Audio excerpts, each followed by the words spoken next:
sejam bem-vindos. Meu nome é Darly Milene e hoje nós vamos falar sobre as teorias racistas do século XIX.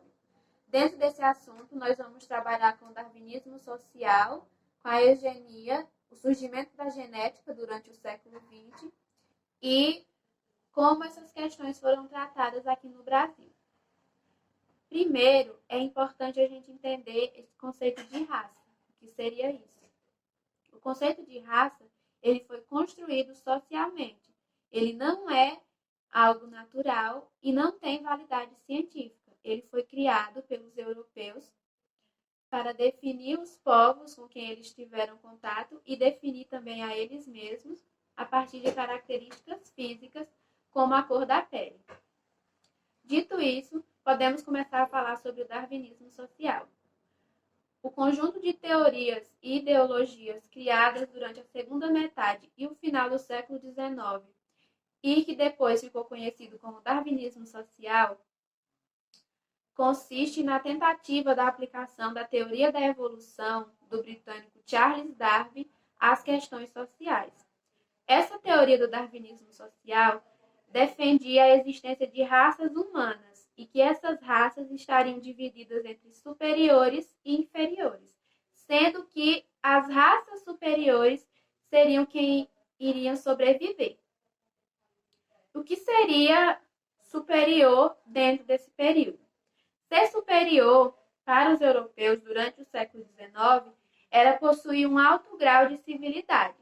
Ser civilizado era possuir uma série de características da cultura europeia, como a religião cristã, o casamento monogâmico, ou seja, o casamento entre duas pessoas, viver em cidades e possuir um desenvolvimento tecnológico e científico. Durante todo o século XIX, mesmo antes do darwinismo social, já existia uma ideia de uma hierarquia racial. O que seria uma hierarquia racial?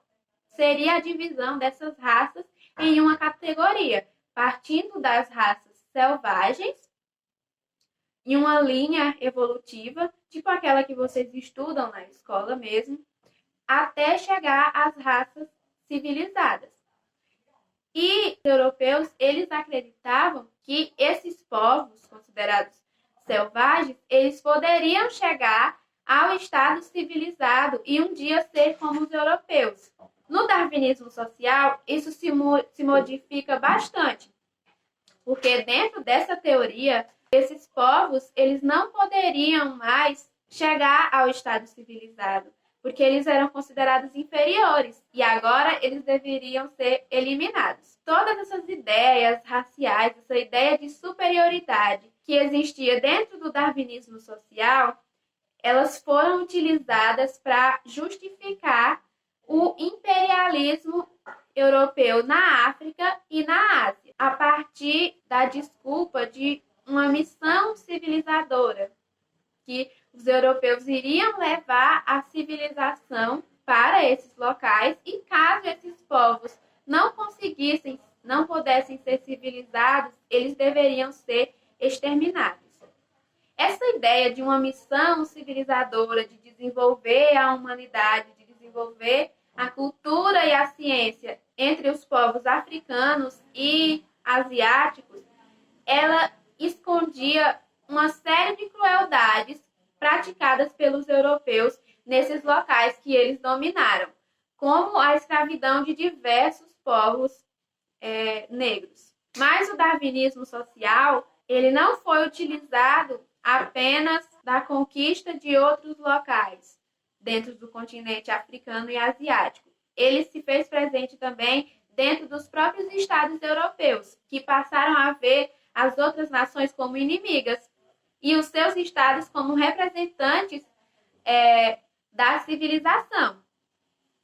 Então, durante esse período, a guerra ela se tornou uma forma de provar a superioridade de uns estados em relação a outros. A partir da guerra, esses estados podiam se afirmar como os representantes da civilização e do desenvolvimento e do futuro da humanidade. Então, a guerra ela ganhou um novo significado. O objetivo da guerra não era mais resolver contendas e entrar em acordo, e sim o extermínio dos inimigos, uma coisa que foi levada ao extremo nas duas guerras mundiais. É importante vocês terem em mente que, durante esse período na Europa, estava acontecendo diversas transformações, como o aumento do número de estrangeiros nesses estados, aumento da criminalidade, intensificação dos movimentos operários, ou seja, da classe trabalhadora, de reivindicação por os seus direitos, aumento de uma democratização. Então, essas teorias, elas podem ser entendidas como uma forma que, principalmente, a elite e a classe média na Europa tentou criar, na verdade, para lidar com uma série de problemas sociais causados pelo próprio capitalismo. E o darwinismo social, ele oferecia uma base ideológica que retirava a culpa dessas desigualdades sociais do sistema capitalista e daquela sociedade do século XIX e colocava essa culpa nesses povos, nos estrangeiros, nos judeus, na classe trabalhadora, que foram considerados, dentro dessa teoria, como os causadores desses problemas sociais. Outra teoria importante para a gente perceber o pensamento dessa época, que surgiu no final do século XIX, em 1880, foi a eugenia. Esse movimento queria que fosse aplicado pelo Estado medidas de controle da reprodução da população, a partir da castração e da esterilização de pessoas com doenças mentais e doenças físicas, para que assim apenas uma raça pura, que era aquelas pessoas de olhos claros, pele branca e cabelos loiros, pudessem se reproduzir.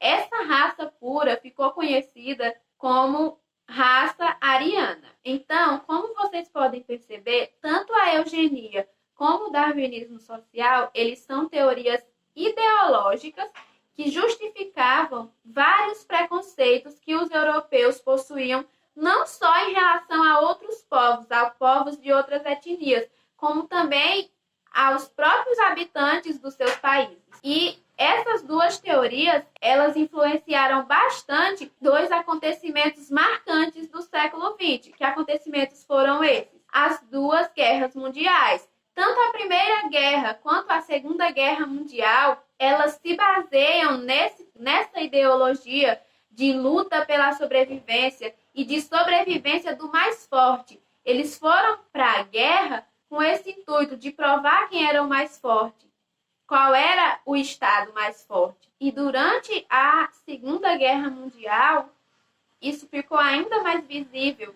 Essas medidas de contenção que eram defendidas pelos teóricos eugenistas, elas foram colocadas em práticas pelo Adolf Hitler durante a Segunda Guerra Mundial, onde a população judia e os povos que tinham doenças mentais e físicas foram impedidos de se reproduzir utilizando esse método de castração e esterilização. Isso fica visível também nos campos de concentrações no Holocausto, que foi realizado durante a Segunda Guerra Mundial. Outro acontecimento importante que ocorreu no início do século XX foi o surgimento da genética. Essa nova ciência, ela trouxe base científica para a teoria eugenista, ao sugerir que os genes determinavam as características físicas, ou seja, que era possível selecionar as raças mais aptas. E essas teorias racistas, como o darwinismo social e a eugenia, eles não ficaram restritos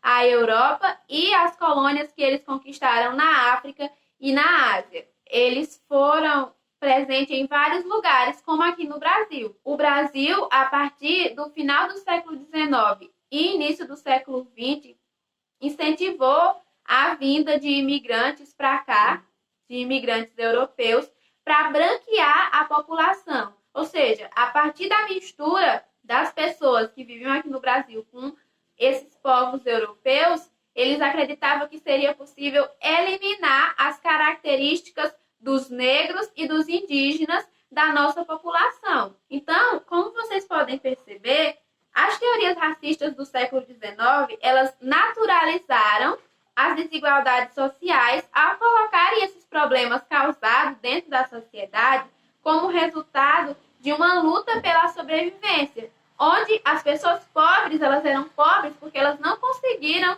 se adaptar a essa nova sociedade, a sociedade do capitalismo industrial. E que por isso todos esses povos, pobres, negros, indígenas e asiáticos, eles estariam destinados a serem exterminados. Em muitos locais, acreditava-se que os povos africanos e asiáticos eles iriam virar peça de museu, porque para os europeus eles estavam naturalmente sendo extinguidos. Não era a conquista europeia, a escravidão, que estava fazendo com que esses povos desaparecessem, mas sim um processo natural de seleção das raças mais aptas. Então é isso, gente. Até a próxima aula.